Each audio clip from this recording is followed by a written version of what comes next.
Okay, I wanted to go over how to create an ambient occlusion in Maya. Okay, so I'm using Maya 2016. So the way ambient occlusion works a little bit different than it does in Max. In Max, you have a material override, and you don't really have a material override in per se in Maya. You do it a little bit differently. So what you want to do is go ahead and pick all of your objects in your scene, and then you're going to come over here to your channel box, okay, and down here under your render tab, we're going to add all of these to a new layer. So you're going to go over here to this far right button, you're going to click this, and this will add it to a new layer. And then I was going to double click on this, and I'm going to name this AO. That's going to be my AO layer, okay? Excuse me.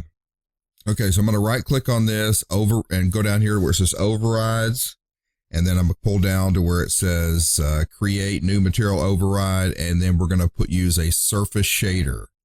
Okay, a surface shader is just a base shader that we can use to, it doesn't do a lot of attributes, you know, it doesn't calculate reflections and things. So it's just a really kind of a down and dirty shader, which is really good for what we need. So after you do that, you want to go to the attribute editor right here so you can see your attributes to it. So now what we got to do is load an AO node into it. Okay. An AO map. Okay. So we load that into our color right here. So if you go to out color and click on this button right here, you get choices. Now this is a mental ray, and we need to go down to mental ray textures.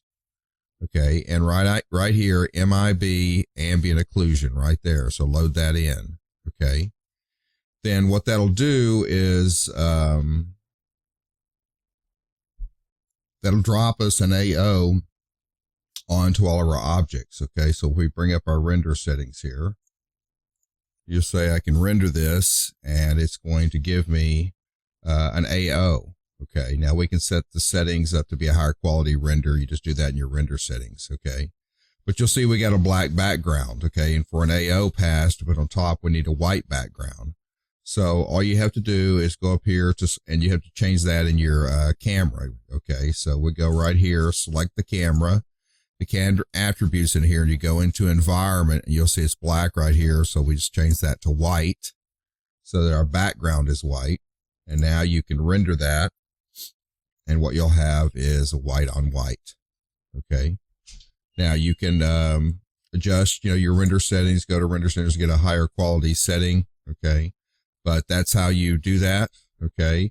And then you can always, you know, turn that back off and just leave it in there that you can come back at any time and click on that and do a render layer, and then you switch back to your normal layer, okay? So it's pretty simple, not very hard to do. That's how you do an AO pass in Maya.